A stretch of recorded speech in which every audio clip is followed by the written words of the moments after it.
Welcome to the I-80 Club Saturday morning coffee show or Diet Mountain Dew show. Josh Peterson, Jack Mitchell with you on this final Saturday, Jack, of October. How are you? Ready to go. It's game day. Look at this. Remember when we talked on Thursday and you were sad, and we talked yesterday on my radio show and you were sad? Listen to you now, though. You're ready to go. It's game day in Nebraska. How many of these do we get? Not many. Okay? Only 12. Not 12. many. And I woke up deciding, you know what? I will wish I could be in this situation come January and February and March and April. And so I'm going to embrace it. I'm going to go in there excited to beat a team I dislike. There we go. About damn time you said that. About damn time. It is about time. It's time for me to get off the wine train. There we go. Okay? And you're not talking about the wine train. No. You're talking about the... No. You know what? This week has been total wine for me. And I'm tired of it. I'm tired of it. I'm tired of me. Okay? And you should be tired of, not you, the collective you should be tired of you. Wait, okay. They should be tired of you or me? They should be tired of me? No, they're themselves. If they've been on the wine train, okay? I see. Listen. It was a bad week. Yeah. It was a bad week. Terrible week. It was a terrible week. Couple of weeks. You know who had a bad week? It's been kind of miserable around here. I mean, it's been one bad game. Okay? Yes. You know who had a bad game once this year? Alabama. Oh, they did. Did you think about that? That's a great point. I had never thought about it that way. But Alabama had a bad game this year. People forget that. Terrible day. That was a really rough game. Bad game. You know who had some bad games this year? Texas.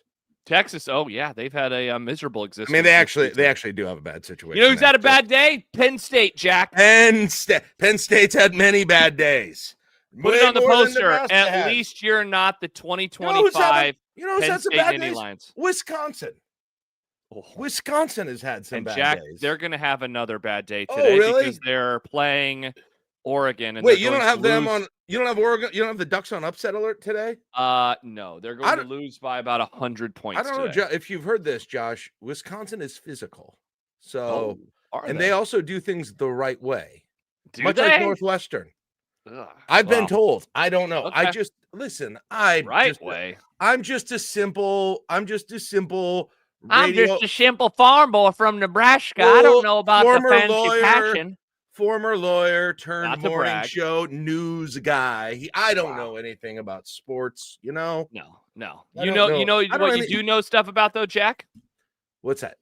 Being a DJ, which is what you did last night. If you're stumbling upon this, maybe you're hanging out. You're like, what the hell is the Saturday morning coffee show? This is the I-80 Club. I'm Josh Peterson. My partner, as always, is Jack Mitchell. We do this podcast each and every week. We're on a little earlier than normal. Matt asked a question in our Discord server, which is where we will be reading comments throughout the morning. Jack, you're going today, right? Indeed, he is. Yes. And that's why we're rolling at 8:30 instead of the usual 9 o'clock. But we'd appreciate at the very least a like and a subscribe. But if you want more, including, I'm serious, I'm not even joking, Jack Mitchell DJ sets like once a month inside of our Discord server, Jack, they can go to patreon.com/I80 Club and they can become a subscriber today. We would love to have them. People think it's a joke. It's not a joke. And do not put it on the internet that it's a joke. You know, it was kind of a sparse crowd last night because I got started. But those who came, they can tell you in the chat, but I think they enjoyed it quite a bit.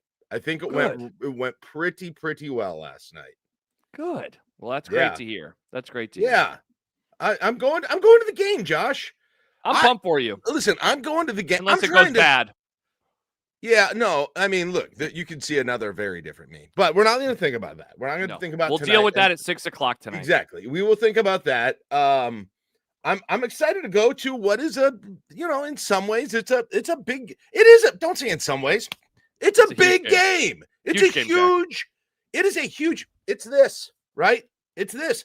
But you know what? Instead of focusing on the path to this way, which goes to Paintown and angry callers and who are we firing? It's bad. Instead, we're going to go this way, which is beating a team we don't and shouldn't like. No. Okay.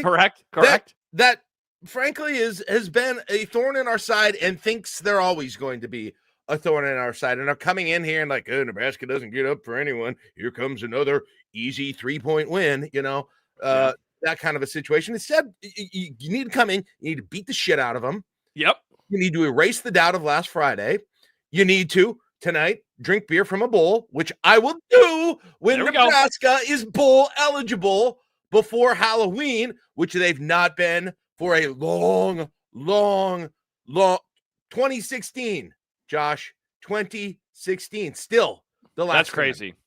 It is still, Nebraska could still do something they've not done for the better part of a decade by winning today. The best start to a season. Incredible. The best player in college football. The best start in college football by Nebraska in the last decade. It's a little longer. It's a little wordier.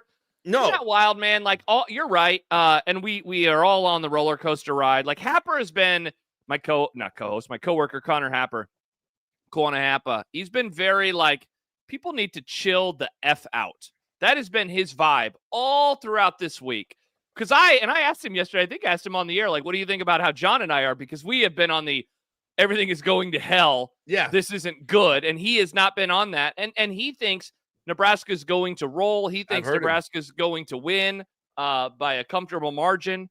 And it would, like, I know one of the things that we've all been wondering about, Jack, is like the amount of goodwill that the program, that this team can earn back with a nice performance. And like, in the end, ultimately, I would say this, and I say this as someone who helped ask the question on my radio show this week, like, who cares? Get the win. Don't worry about any of the vibes and just go out there and move Make your forward. Own freaking vibes. You're a 6-2 team. 6-2 team.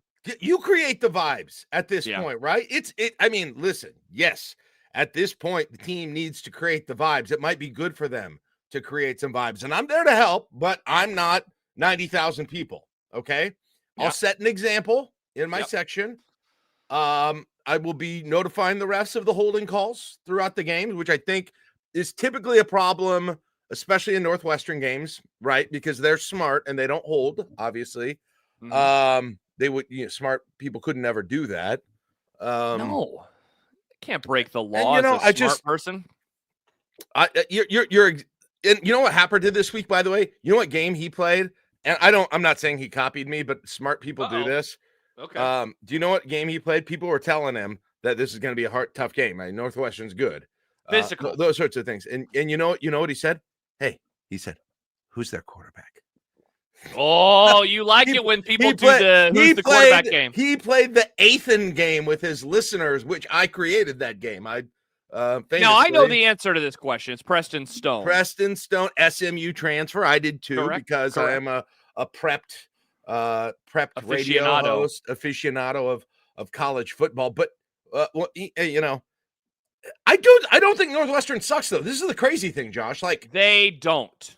They have gotten off to quite an interesting start this year at 5-2. I had a moment. So, like, on Monday, I was looking at, I don't know why, I was pulling up their schedule. I think I wanted to look at the stats from the Purdue blowout or something. I pulled up their schedule on ESPN.com, and I was like, whoa, they're 5-2. Like, I didn't actually know in my head.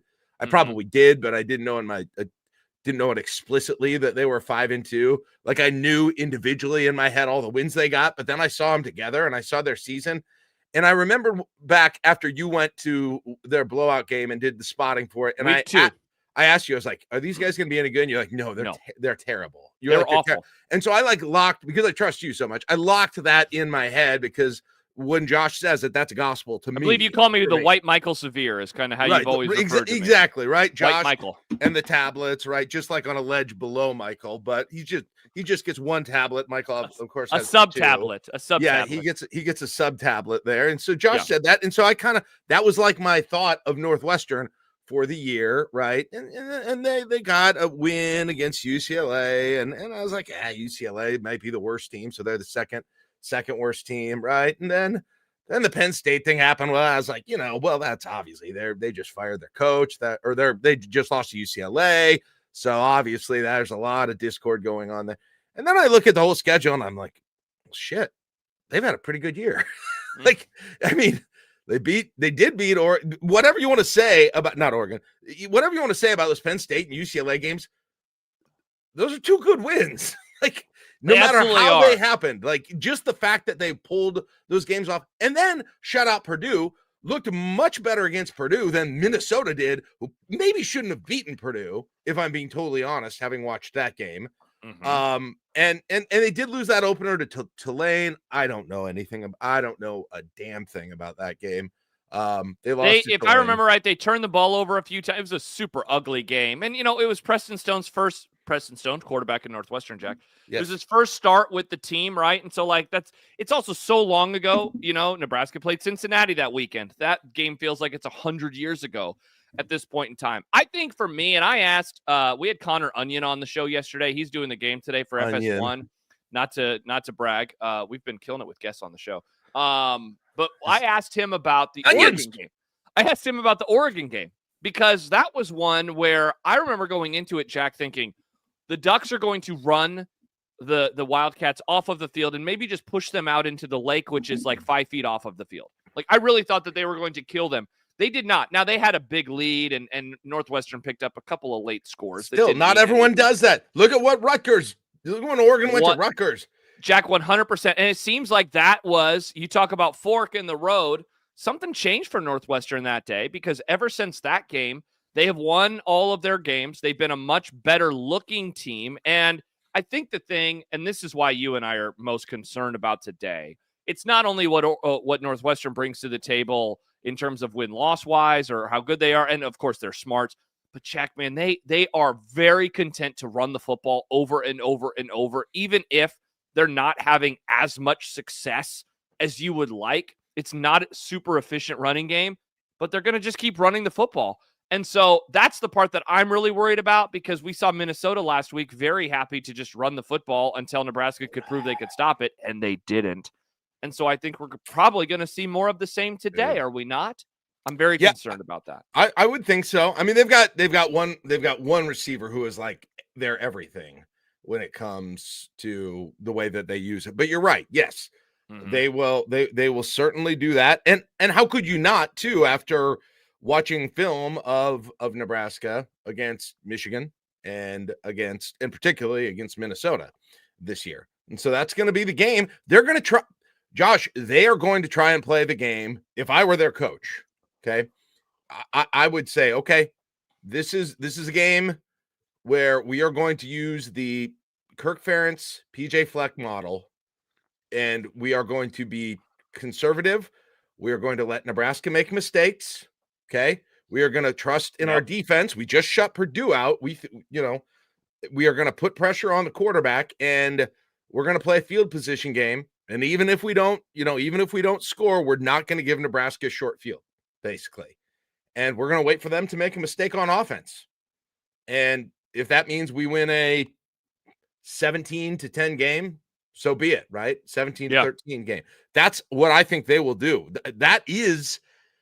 I think that's the model, right? To beat Nebraska with that kind of a situation. And so I think that's it. And then the other part of it, Josh, is, to the extent that I would have some pessimism, is I thought they had avoided. I thought Matt Rule had set them up to avoid this year, but somehow, once again, they have found a way into what looks like head case land. And no matter what they do to avoid, he had said, I'm so frustrated because I thought he did legitimately a great job this year thinking about this time of year, doing the right things on the way up to it, right? Yeah. And instilling confidence in his team and instilling hey, you've got to be wanting to beat the team that you're playing because you want to stick it to them because you don't like them or you took offense at something they did. Somehow he found a way to make that team mad because Akron didn't take a knee at the end of the first half, but yet Minnesota, it's like, I love PJ Fleck, and I don't think he was saying that behind closed doors, but I hope he's finding something. Yeah. That's saying Northwestern is a bunch of little bitches. I'm like, I don't know. He's got to find something. He's got to take that. How can you only demonize Akron, which was the most lovable thing ever at the end of the first half, and not the things that actually, like PJ Fleck, who might be a supervillain. That's unbelievable. Hey, guys, Northwestern, bunch of bitches. All right, let's do this. Let's go out there on the field. I don't know. Jack, you figure something out. I could. I tell you what, I could. What did you call it? Head case land? Is that what you called it a few minutes ago? Yeah, I could not agree more, Jack. You know when you're in it. And this is not a criticism or a critique of any of our brothers and sisters in the media or anyone who's doing a podcast or radio show or any topic that's going on right now. But man, Jack, it was so disheartening. I don't remember what day it was this week, but I saw something. I saw a show doing something that felt straight out of the playbook of the last 10 to 15 years, where it was they don't like them as much, or they don't want to win against Minnesota as much as Minnesota wants to beat them. And when I hear that crap, again, I'm not being critical of the people who are talking about it. I'm more mad that we are having those conversations. That again. It's even, whether it's true or not, the fact that you can always wonder. It's such a fallback. True. And I don't, again, the frustration is that there is truth to it and that we are having those conversations. And so it's just like all of the old convos, Jack, that I've hated are back, and you do not like that. And so, yeah, how can they gin up that type of hate? We talked about it with you yesterday on Unsportsmanlike Conduct. Do you wish that this was USC instead of Northwestern? Do you wish that those games were flipped? Because last year they followed the bad Indiana game with a helmet game, and they were ready to go. And Northwestern is certainly not that. Now, you would hope, Jack, there is pride and that they want to play well today because of pride and because they don't want to fall to 5-3. And it shouldn't matter who the team is, but golly, is this just setting up for quite the trap that it is Northwestern 1 week after the loss that they had last week to Minnesota. Yeah, and you would hope, to the degree it is true, that they were whatever it was. Matt Rule kind of said two different things about that Minnesota game, because somebody asked a question like, hey, were they not ready, right? Were they not focused? And he was like, no, they were ready. They were pregame. They wanted to give him an out. It was Mitch. Mitch wanted to give him, because Mitch said on Locked On that he did not think that the team had the juice. So I think Mitch was trying to kind of offer an olive branch, but also maybe acknowledge what he saw. And so Matt sort of corrected him on that. But on the other hand, he said at halftime, they all went in with their heads down because it was a close game and they were entitled, which seems like a similar thing to what Mitch was talking about, only at halftime. And so I can't even quite pinpoint what he's saying the issue is, right? Is it, are you fired up for them? Are you taking them seriously or not? I don't know what the answer is. And I don't know for sure. I know there are some people who came away right away and said, like I saw Schaefer tweeted this right after the game, and it plays into the narrative I always have, but I don't know if it's true. He was like, somehow PJ Flex Minnesota is always, I'm paraphrasing Schaefer now, but they're always up to play Nebraska, but Nebraska's never up to play them because of who they are. And I don't know if that's true or not, because let's again be honest. Yes, the defense had some issues, but there's one thing that lost that game, Josh. There is one freaking thing that lost that game. Oh, yeah. Is it the thing we haven't talked about? The offensive line and Dylan Raiola getting sacked 9 times? Is it that and the play call? It is that. I don't know if that has to go to I mean, you could be a super motivated team, I would think. I would think Nebraska was motivated to play Michigan, and the same damn thing happened.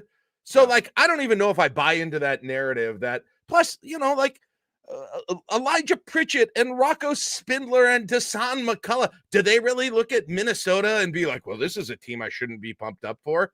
I mean, they don't know it. They don't know anything. They don't know Minnesota from anyone. Yeah. Right. Sure. Yeah. A bunch of these guys are young. I mean, even Vincent Shavers, he's never played in Minnesota. So he was hurt. I'm just picking random players. No, I understand the point. But what I'm saying is they don't have they don't think of the 2014 game against Minnesota, right?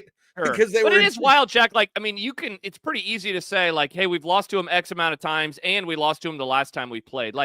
It's like Kansas State by the time 98 rolls around. And look, I know that I'm really probably reaching for this comparison, but it's their players hadn't lost to Nebraska in 1973. They weren't a part of that, but they still wanted to end the losing streak. And you would figure that there would be something about wanting to end Jack, 5-6 games is a long time now in college. that's a long 100%. Time. That's a long time. I'm just saying, I don't, of course, for us, for Matt Rule, for the program, yes.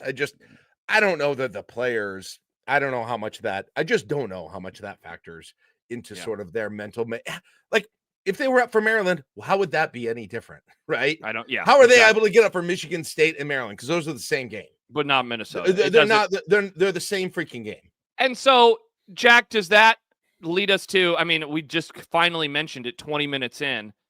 The offensive line, the quarterback, and the play calling. Let's talk about them for a little bit because that of all of the things that have dominated. If last week's discourse was about Penn State and Matt Rule, this week's has been about Nebraska's pass game and how Dylan Raiola is getting sacked at an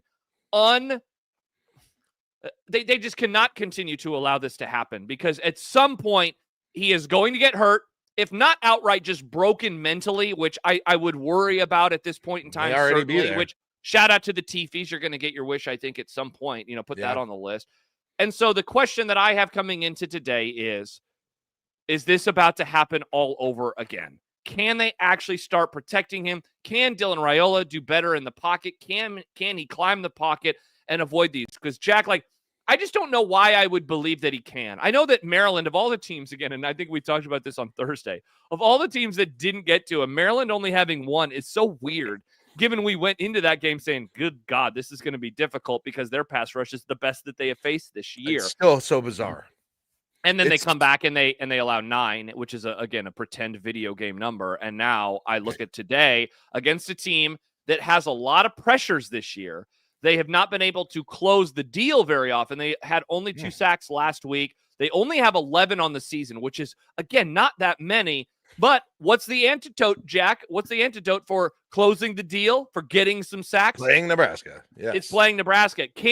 Will they fix this? Or is this going to be something that early on we're already like, oh my gosh, 3 drives in and Northwestern has 2 sacks? What are you expecting today?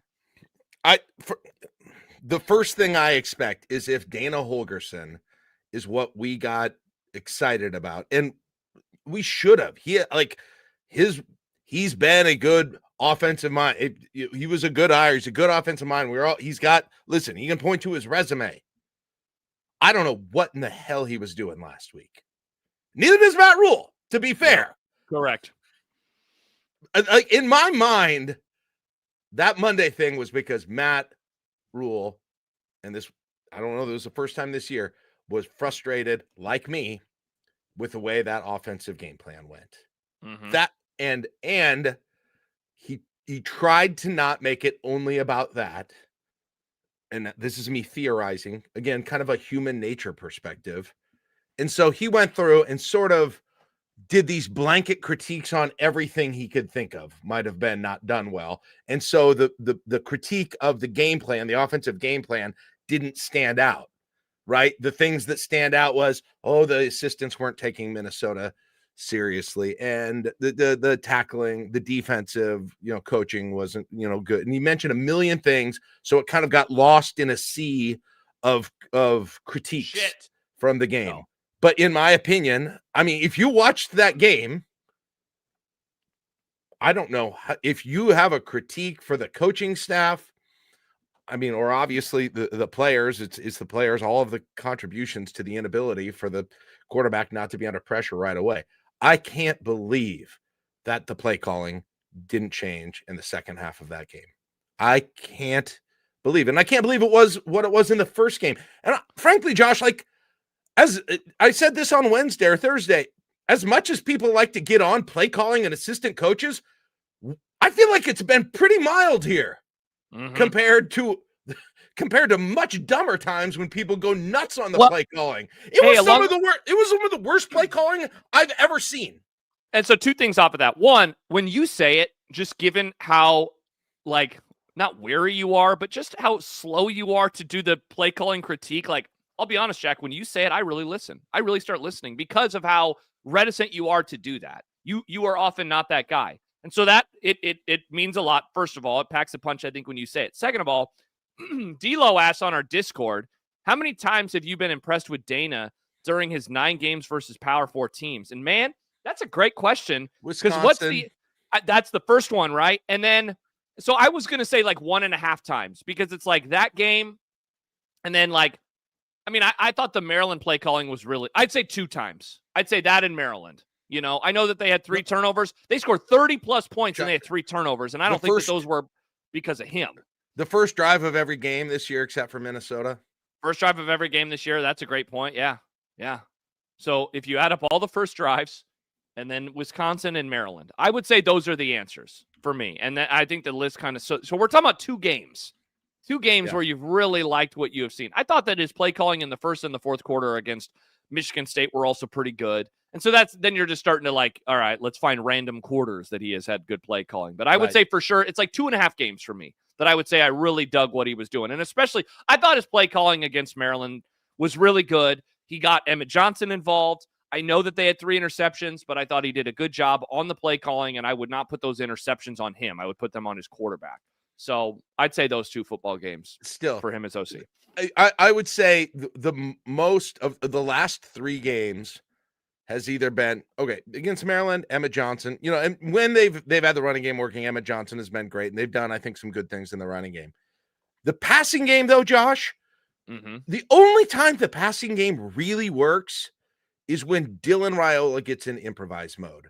It's almost nothing about the existing play call, save the touchdown at the goal line against Maryland. That was a good call. That was a good play. But just think about it. Michigan State, Maryland, and Minnesota. When was the pass game like good? When was it making big plays? On wild ass improvisations when Raiola avoided a sack at the beginning of the play, and then the receivers just started making crap up, including the play that flipped the Michigan State game, by the way. They even said it afterwards. Ja'Cory Barney just got open on that play. Like, again, when are you going to have a play where it is Dylan dropping back and being able to run the play that was called and it working on a pass? Yeah. It's barely happened. It very rarely has happened. And it's such a change from the beginning of this year. I mean, John and I went back and watched some of that Cincinnati game. You guys, he told me he told me that on the show yesterday. Because I said this a couple of times. I don't think anyone believed me. I was like, they ran a completely different offense in that Cincinnati game. That is what they need right now. And what is that? Goodness sakes, Dylan Raiola takes 3 steps and he's got a guy right there on a rhythm route immediately. Anybody, they look at the coverage, and Cincinnati was sitting back, but it's not like Minnesota was right up on Ja'Cory Barney every time. Hell, you don't think there were plays where he could have just went, boom, got it over to him? They were off him. They're not playing right up on him every time. And if they are, they ought to figure out a way to attack that. The amount of quick rhythm passes against the zone, right, that they're going to run, which a lot of teams are running against Nebraska because they think it's going to confuse Raiola because he's throwing some bad interceptions against zone. Where is that gone? Where has the sit down in the zone been? Where are the 6-yard passes gone? Where is that? Oh, this guy's playing off us, so here's a quick slant, right? Where's Dylan's ability to read those defensive backs right away and get the ball into Dane Key, get the ball into Ja'Cory Barney, get the ball into Isaiah Hunter's hands, get the ball in Luke Lindemeyer's hand. That guy is great running after the catch. Yes, he is. I'm at a loss how you haven't been able to figure out a way to do that. These are good receivers, right? Minnesota had backup freaking cornerbacks in, Josh. That's why they thought they could beat them deep, is what they thought. But goodness sakes, you can also beat them shallow and quick and break tackles against them. And I think that's the most frustrating part is you feel like you're for the first time, Jack, truly over the last handful of years, you feel like you're leaving good yards and points on the field because of not being able to get the ball to the players, right? Whereas other times they just haven't had the players. And so it's like when you score, it's really hard. And you, I mean, I know that I've made reference to it over the last couple of seasons where it's like every yard, it's almost like oh my gosh, give them their flowers. They were able to move the ball down the field. Whereas now it's like, I mean, you could hear the frustration when Sam McEwen asked Matt Rule about it on Monday about Dane Key and about Ja'Cory Barney and how few touches they've had over the last few weeks. And in particular, I mean, we saw it against Minnesota where Barney has 1 touch for a yard. Dane Key is missed on the deep, throw where Dylan Raiola, Jack, isn't it funny? I don't think you and I have talked about this. Last year, he threw all the deep balls. Now he's overthrowing them that was a horrible miss there.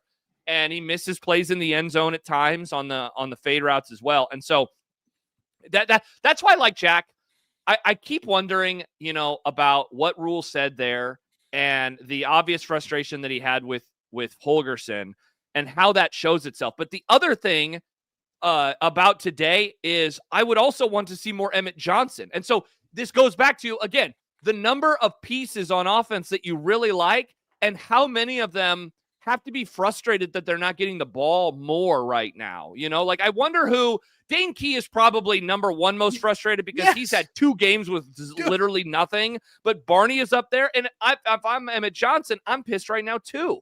Hunter is at least the one player who it seems like they're trying to feed him. I mean, he had 2 drops last week, right, Jack? Like, that's on you, bro. Otherwise though, like, those 3 have to be pissed in varying ways that they're not getting the football more. And I'm pissed for them because they also should be getting the ball more and it would help the offense.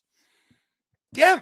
I mean, like, Dane Key had 50 catches last year at Kentucky. Watch his film. Like, they were. I know, man. I know. What are we doing? By the way, D'Lo asks a question, and it reminds me of one of the tweets that we used in the Chronicles. He says, "Why do coaches show up in Lincoln and get dumber? There's some severance-type elevator in the offices that clears the brain of any past knowledge." Like, Jack, there's a tweet that you have. It's from the 2022 season after one of the losses where you're basically like, get excited for the next coach who's going to arrive, and he's going to be worse than he ever was for some godforsaken reason. And now it is happening again with the offensive coordinator and Dana Holgorsen. Like, what is going on? Yeah, like, I don't believe this is him. I don't believe this is who he is. I can't explain it. I legitimately can't explain it. I don't think I'm smarter than him about offense, but I promise if you, like, turned what I'm saying into an offensive scheme against Minnesota by someone who knows how to do it, it would have worked a hell of a lot better. Mm-hmm. At what point do you stop?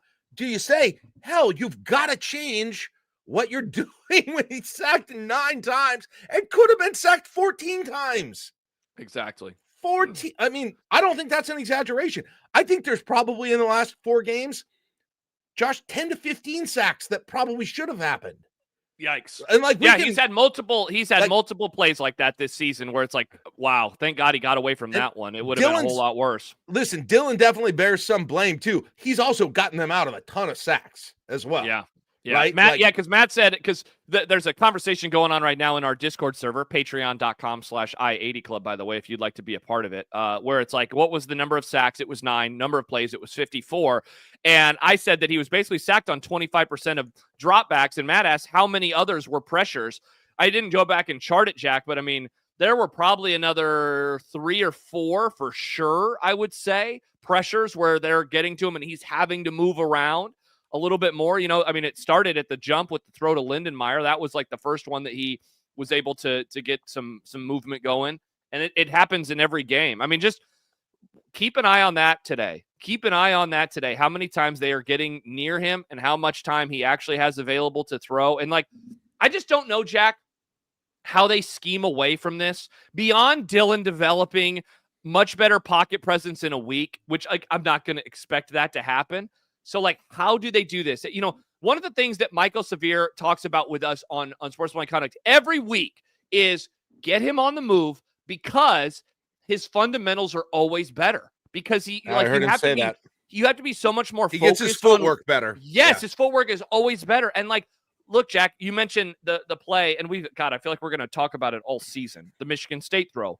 That's one of his best throws of the year. Why? Look at him. He's on the run. What about the throw in the back of the end zone to, was it Hunter or Key? And I know it was against Akron or Houston Christian, but that throw where he's on the move, rolling to his right. What about the throw a couple weeks ago against Maryland to Harburg? What's he doing? He's on the roll to his right. And so It's really interesting that all of these really nice throws have come when he is moving. And I know that takes away half of the field, right? If you're rolling right, you're going to take away the left part of the field. But if the fundamentals are better, it's a trade probably you're willing to make, right? Here's another thing. This sounds so dumb.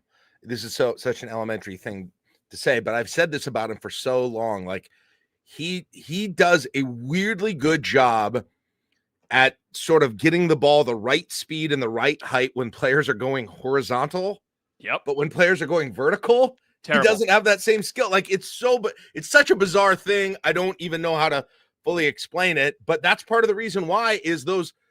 I feel like sometimes he's waiting for the players to get horizontal on the routes to some degree. Listen, there's a play in the Minnesota game, and I don't remember when it was. It was actually a play where Lindenmeyer, early in the game, I think, where Raiola got a decent pass to Lindenmeyer, like a 15, 20-yard pass. It is the most quintessential play of what's happening right now, because Raiola takes the snap, and I wish I had the video ready for you, but Raiola takes the snap, and they put Ja'Cory Barney in motion, and the idea was to do what we've said, by the way.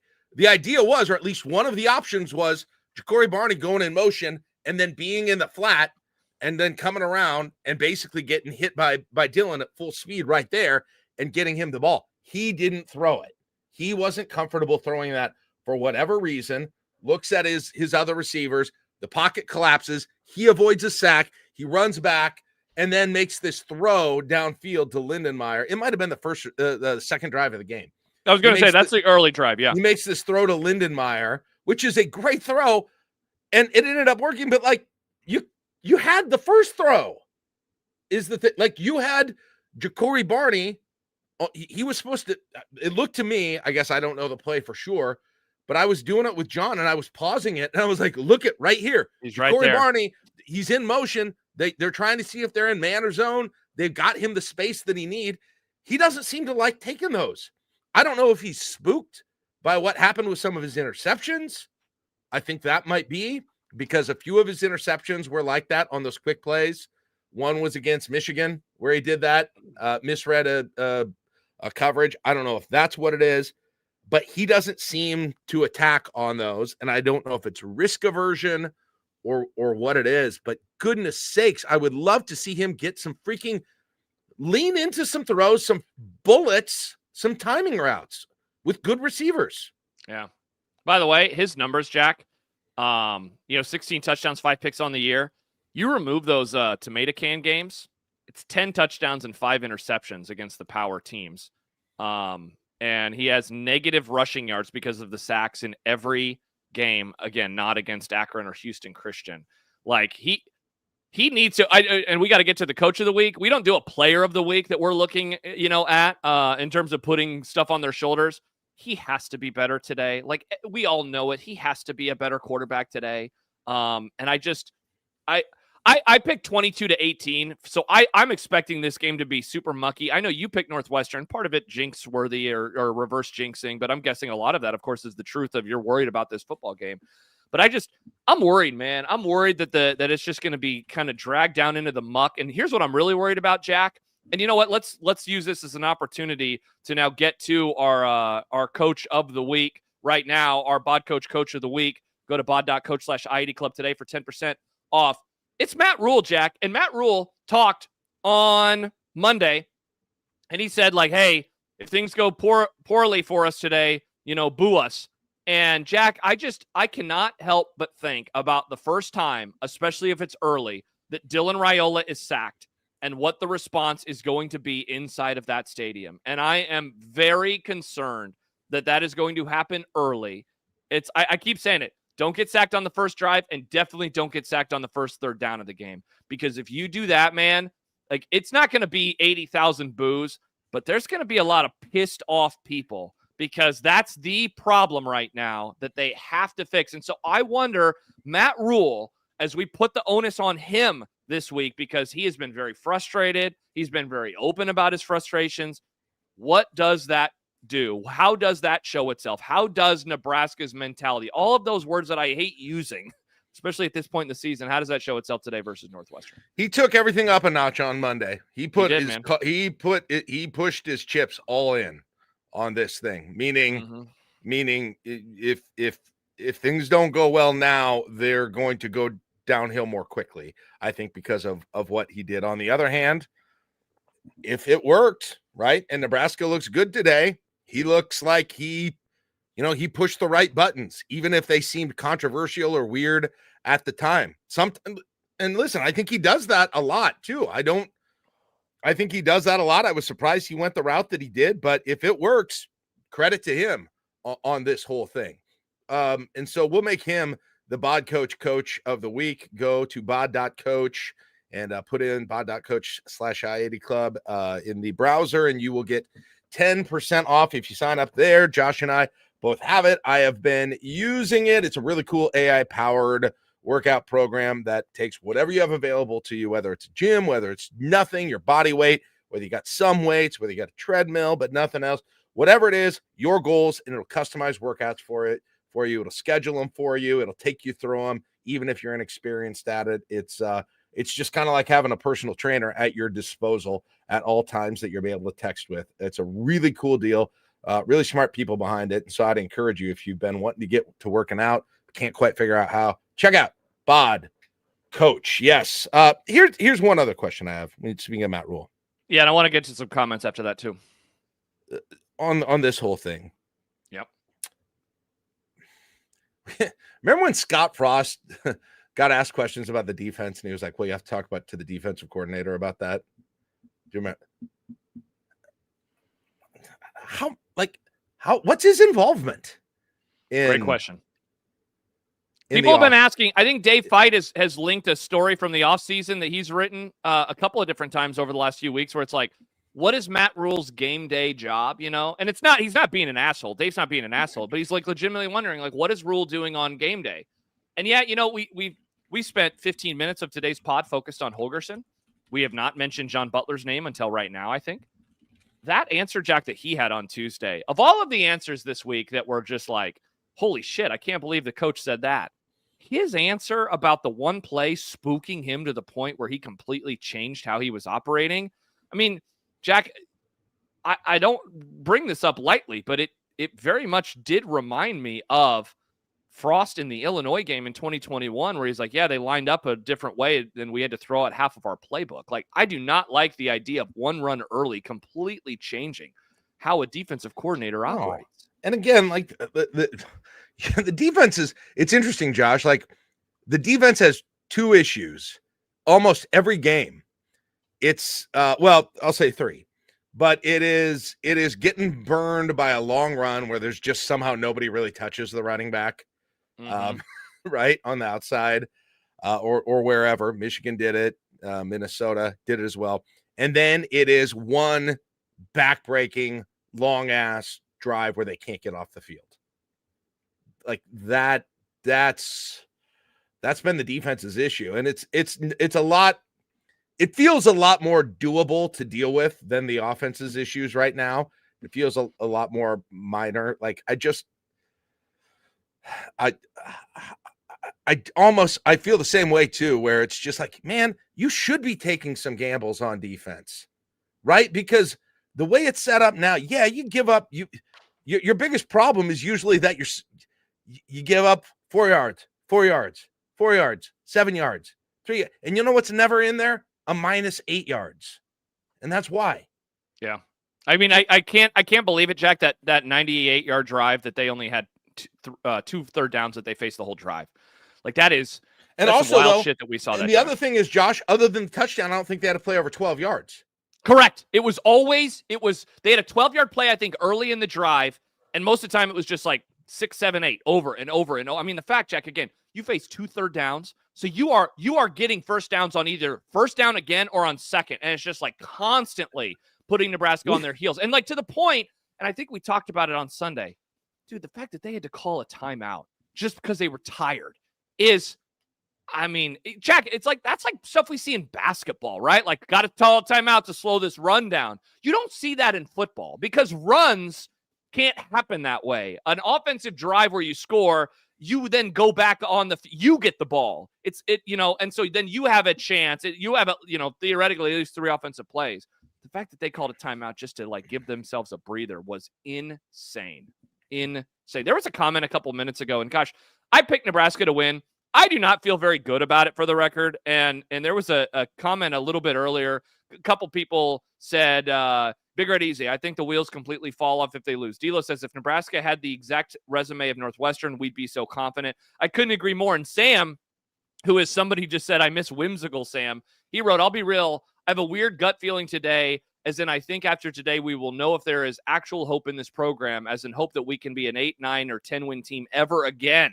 if we fall today, I think it puts me firmly in the crowd. We will almost never achieve above 8 wins in a season for a long, long, long time. There's nothing wrong with it, but I think it will firmly place us in the lower mid of the Big Ten forever. Like, I'm certainly, Jack, not willing to go like that far. If they lose the game, there is no hope for the rest of time. But man, if they lose this game, like, all bets are off on the rest of the season, and the vibes, which a week ago were so fun and excitable. Like, you did the show with me at the end of my Friday radio show, and we were getting so excited for the game against Minnesota. And to think about that, it feels like another world at this moment in time, Jack. Another world. And it shouldn't be. I think the concern is that, for me, the concern is just that they haven't been able to fix the pressure on the quarterback situation, and it's happened in 3 or 4 games. 3 or 4 games, it's been completely unacceptable, and they haven't gotten around it yet. Yet, on the other hand, I feel more confident generally in the talent on offense than I have since, I don't know when, Mike Riley into Bo Pelini. I'm not sure. Like, sure. I feel better about the general talent. Maybe Frost offense. Year 1. I still can't believe that the personnel on the line has gotten so much worse from 2024 to 2025. That doesn't even make sense to me, because it's 3 of the same 5 guys, and 2 of them that you added in should be upgrades. Like, it makes no sense whatsoever. I mean, I'd say it again. Lutovsky, Evans, and Gatula didn't get, like, solid players, okay players, to just terrible from year to year. It makes 0 sense. Make it make sense for me. I got nothing for you. They were not giving up 9 sacks against better they played better defenses last year. They played Ohio State last year, Josh. They played that Ohio State front 7 last year. It looked nothing like that. And who was on that line? Evans, Gatula, right? Same. I mean, you had new center, right? Scott. Maybe Ben Scott should have won the Heisman. I don't know. Everything's changed because Ben Scott is gone. But was Bryce Benhart the guy who everyone loved to crap on? Yeah, exactly. Everyone was so pumped when his career finished. Seriously. I mean, Corcoran's been playing since the 2017s, and he's never been this bad. Like, no one's been this bad. I know. That's what I don't understand. And so, while Josh, man, if there were ever a time where I can't believe that the assistant coaches, the coordinators, haven't been able to make a change, as much as everyone likes to talk about that year after year after year, this year, I can't believe they haven't found a way to get out of this particular problem, right? Yeah. It's one thing 2 years ago, you guys, a whole bunch of people didn't like the offense and didn't like Satterfield 2 years ago. Well, guess what? He had Heinrich Harburg, and his receivers were a freshman Malachi Coleman and Jalen Lloyd, who can't get on the field at other teams right now. And people were furious about the offense. Mm-hmm. And who at running back? And I test Anthony. And think about that compared to right now. The level of skill on this offense at every position. At every skill position. It's better by notch far. Higher. It's not 1 notch higher. It's 5 notches higher. Maybe, I don't know, a tight end who they had at tight end. Maybe I'll be wrong on. They had the librarian. Vokalek. Oh, well, he was okay. He should have been. I think he should have been better in college. Vokalek would have been there too. He was solid. But yeah, I'd say Lindenmeyer's. But I would say Lindenmeyer's a step up. Obviously, Raiola's a step up. Whatever you think of him, the wide receivers are massive steps up. Yeah, because like I say, look, by far. I mean there's no debate. I mean, listen. I mean, Malachi and Jalen. Look, you can say about what you want about them now, but they were thrown in. Those were Lincoln and Omaha high school kids who, I mean, at that point, weren't expected to be thrown into that whole thing. Billy Kemp, I mean, oh my gosh, yeah, guy couldn't get any separation from anybody on defense. Man. What are we talking about? Emma Johnson's a different level than Anthony is. And he's a different level than he was. Listen, if Emma Johnson had a shot, if he should be and still maybe a second team All Big Ten running back. Hey, I mean, he's certainly going to be in the mix for it as long as they give him the football more than 15 times a game. Like, it's hard for me to just say, well, everything's screwed, but because they've got that when they haven't. Because they do have that to fall back on. It feels like easier I couldn't agree with you more. Easier to fix but now, then they gotta protect him. You gotta have the coaching that's got to be able to figure out how to use it at this point. Yeah, 100%. They got to make sure that they're able to do those types of things. And then on the other side of the ball, what's Nebraska's strength? Stopping the pass. But what is Northwestern going to do? They're going to run the ball 1,000,000 times. So it's like, all right, well, again, it allows them to take Nebraska's best part of defense out, and maybe the best part on the entire team out of the game, because they're just not going to throw the ball a whole lot. I don't know, as we get ready to get to the Saturday flight, Jack, don't know if I'm leaving the pod today feeling more or less confident. I think that you have now talked me out of even feeling I know. I was probably at the beginning. Listen, let me give you one before we get to Saturday flight. Let me give you one. Okay. One thing. I think both of the issues that ail the defense and the offense, to the extent that they're big issues and they're bigger issues, they're not completely fixable, but they can certainly be mitigated with the way that you scheme. And I think the scheming for both the defense and the offense have done the players no favor. Now, they've had their own issues, right? You can't go out and make tackles. You can't go out and make blocks. But I think that if you've got good coaches, and look, if Matt Rule's a good coach. He's a great X's and O's defensive coach. Like, get your nose in there, and you're the head guy, man. Tell him what you want. Yeah. Like, get in there and tell them what you want. Somebody has got to be able to go in there. And if they do that, if they can improve a little bit and get the schemes to make sense, they can be a top 25 team. There's no doubt about it. When they're at the top of their game, like, if they come out and they play the best that they can play today and scheme in a way that's smart, Josh, and play great special teams again, yeah, could they win this game by 28? Absolutely. Absolutely. Get a little momentum going, but they've got to come into it hungry. They've got to let themselves want to beat Northwestern and not act like that's a sin. And then they've got to coach to the players and the issues that they've got in the way that they scheme. I think it's all possible. And I think we've seen it in chunks. But it's time for Matt Rule to take control of the program. If you don't like what you're seeing in there, make sure it doesn't happen. Yeah, it's on you now, man. It's on you. I still trust him for better or worse. Bigger and Easy writes, and we'll get to the Saturday flight. He says, what I'd like to see for once if Dylan gets sacked, light up those offensive linemen. Not once have I seen him tell them to get their shit together. And D'Lo says we're selling the opponent short. No, we are not. I started and talked about how Northwestern is playing the best of the four teams. Yes. Yeah. Come on. I said that. Yeah. I disagree wholeheartedly. And I would disagree, I guess, with Dylan lighting up his offensive lineman. And here's why. Because he has been the problem on a lot of the sacks this year. He has stepped into it's like he can't get up and say, get your shit together, because he has been an issue. They could tell him, no, you get your shit together. And so I do not think we are selling the opponent short. I think. You don't think that, hold on, Josh he thought he was taking issue with that they could have a 28-point win against Northwestern? You just don't think that's. I mean, I don't think that Nebraska's capable of that anymore. By the way, I picked Northwestern to win. Yes, for exactly. Everyone who's telling me I'm underestimating them. You're talking about like a perfect world where Nebraska plays really good football. The problem is they can't do that. And Nebraska's ceiling is way higher than Northwestern's. Sorry. Yeah, I would agree. It's that way higher. It's way freaking higher. But their floor is probably lower. I want a damn 20. Thanks, D'Lo. You got me my effing bulletin board material today. I got it now. If you better hope to God they don't win by 28 or anything close to it, because I will make your life hell. Yeah, but we are not underestimating them. We've spent the whole week talking about how much we think this game is going to be a pain cave for Nebraska because of the opponent they're playing, not because of Nebraska. All right, Jack, you want to get to the flight? Let's look ahead to the games that we will be watching over the course. This is the Saturday flight as we curate your schedule. It's going to be a little sad at the end, Jack, and you'll see why. Let's get to, of course, the early window. We will have all of our eyes on Fox Sports 1, Nebraska, and Northwestern. Wow, what a time, Jack, to be alive. 11 a.m. Thank you to the scheduling gods. I know people are pissed, sleepy atmosphere, blah, blah, blah.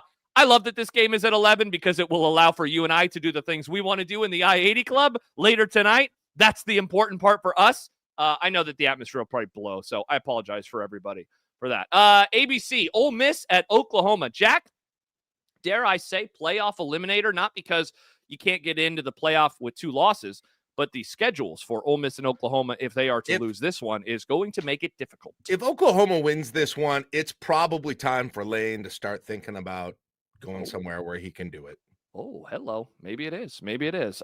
Speaking of coaches that are not thinking about going somewhere else to do it, number 2 Indiana hosts UCLA on Big Noon. Kurt Cignetti, he of making top 3 money in college football. They are 3.5 touchdown favorites. Jack, what are you thinking about this one? You think Indiana is going to roll them, or you think UCLA is going to play another team fairly close? Josh, I think every week this is the week that Indiana is not real, and every week I'm wrong. So what do I think? UCLA is going to keep it close. All right. What's going to happen? I'll be dead wrong. Indiana will win by 40. Yeah, correct. Congrats to the Hoosiers. Syracuse at Georgia Tech on ESPN. South Florida and Memphis. South Florida continues to play really good football. That one on ESPN2. How about TNT with Kansas State at Kansas? Talk about, Jack, a couple teams that have just very much underperformed to the preseason expectations. Here's that's what's going on in the state below us. If somehow Nebraska would have a coaching vacancy at the end of this year, if Matt Rule would leave, it's really interesting how the perception of those two coaches. It has gone way down. Because if either of them had done really well, I would expect they would be the number 1 target. Yep, and instead, those teams have really taken a step back, which is wild. Like, we're kind of grading on a curve with Kansas, or we should be, but still. Auburn and Arkansas. Dude, Auburn sucks. I do not like watching them play football. Arkansas now has Bobby Petrino. Last I saw, Razorbacks a short home favorite. I like Arkansas in this game. Me too. All right, let's get to the 2:30 slate, or the late afternoon slate. Bama, South Carolina on ABC. Minnesota, Iowa on CBS, Jack. BYU, Iowa State on Fox. I like the clones in that game. I disagree. I like BYU in that one. Watch out, Iowa. Listen, Iowa. I'm not getting on the, hey, Minnesota played well against Nebraska. They're really an awesome team. But listen, these two teams are going to play a close game no matter what. I'm still not convinced. I know Iowa beat Penn State, but there's no reason. I was like an 8 or 9 point favorite in this, which is bizarre to me. Yeah. I can't even imagine that. Worst case scenario, Jack, for Nebraska fans today is that Iowa rolls Minnesota, and then it's just like, oh God, that's the worst case scenario. Yeah, absolutely. And I'm kind of worried it's going to happen. Missouri Vandy ranked in the mid-afternoon slate. On the road for Missouri at Vanderbilt. Vanderbilt, 1 loss on the year. Another kind of playoff eliminator. You lose the second game. Dude, Vandy, man, they're playing some really. I know, but this just has that feeling where everybody's hot on Vandy. Everybody's into Diego Pavia. This seems like the time to randomly lay an egg. Okay. Illinois at Washington on BTN. Washington, Jack, their offense when they play great defenses is terrible. When they play bad defenses is awesome. Illinois kind of middle of the pack. Let's see what happens with the Huskies on BTN. Baylor at number 21, Cincinnati on ESPN2.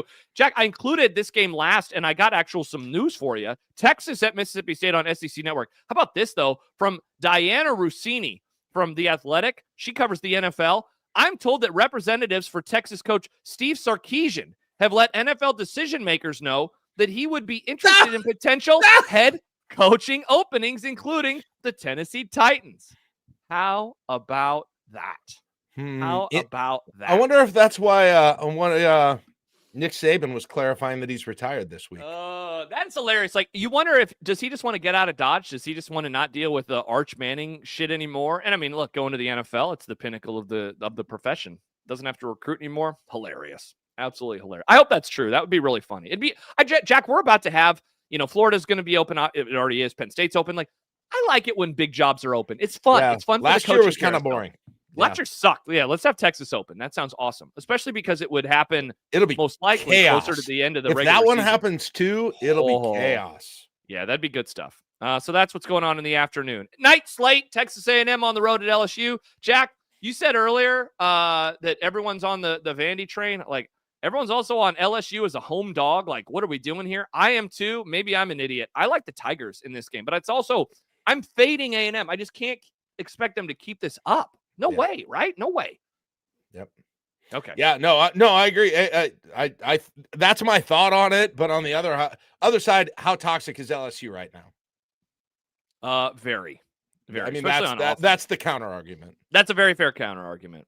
Speaking of toxicity, there will be some of this in Michigan and Michigan State because these schools absolutely hate each other. That's on NBC. Michigan State, I can't see this. They suck, but this will be like a 6-point game.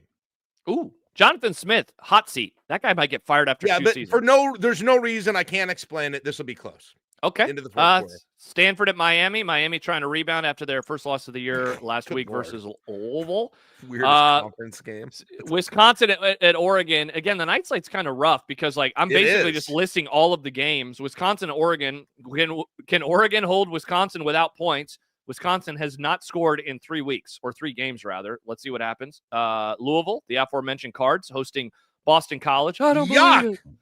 Yeah, on ACC Network. SEC Network has Tennessee and Kentucky. And that's why, Jack, we are going earlier than normal today. We're going at 6 o'clock tonight for after Nebraska football. So we can watch these garbage games. We can watch these garbage games. We would love to have you join us on the postgame show. That will be live right here on the I-80 Club YouTube channel tonight. And look at this, Jack. 1 game in the sickos window. Colorado at Utah. It's so sad. What the hell's going on here? Hey. I wouldn't mind watching Utah bury Colorado. There are worse ways to spend the night. But I don't know. Who knows? Like, Utah isn't as good as I thought they were going to be. That's for sure. I was wrong on them. Join us tonight for After Nebraska Football. We would very much love to have you. It will be a great time tonight, hopefully, Jack. At 6 o'clock. You see it there live, 6 o'clock. Hey, I'll have the bowl. Josh, I'll have the bowl ready, and not that kind of bowl, you weed sickos. Although maybe, I don't know. Is it legal here? I can't remember. What is the legality of marijuana in Nebraska? I mean, there's 5 billion shops that sell THC, so it mostly is. I don't understand the rules for anything anymore in society, Jack. You're allowed to just do stuff. It's pretty. We're gonna have interesting. Let's get political, but we're gonna have this massive commission that takes years and years and years to make medical marijuana legal or illegal. Meanwhile, people just be buying Delta 9 or 8, whatever it is.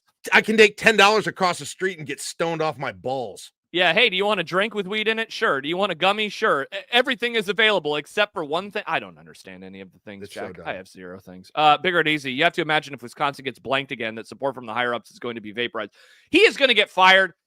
I just don't think they want to do it yet. I think they want to wait until after the season. Yes, why? I have no idea. Just fire him now. Like, what are you doing? I feel bad. I honestly kind of feel kind of bad for Fickle. It's like, just end him. End his misery. I think he's doing a great job in every respect. Man, they suck. They absolutely suck. All right. How did Nebraska not get them on the freaking schedule this year? I know. Jordan says Jack will be doing meth if they lose. Ooh, we'll see. All right. Let's see what happens tonight. All right. Jack's going to be there, so he'll have boots on the ground reporting about how terrible the atmosphere was. How many wide receivers are wide open? Oh, that's what I want to know about. I want to know about the pass game. I can't wait to talk to Jack tonight. Join us at 6 o'clock. We will react to that. We'll be watching other football games. We'll be doing it for about 90 minutes. We'd love to see you tonight. And stay tuned, by the way, announcements on our basketball coverage that we will have. Theo keeps asking for it. We will give you answers very, very shortly. For Jack, I'm Josh. Thanks for joining us on this Saturday morning coffee show, patreon.com/ID Club. Bye-bye.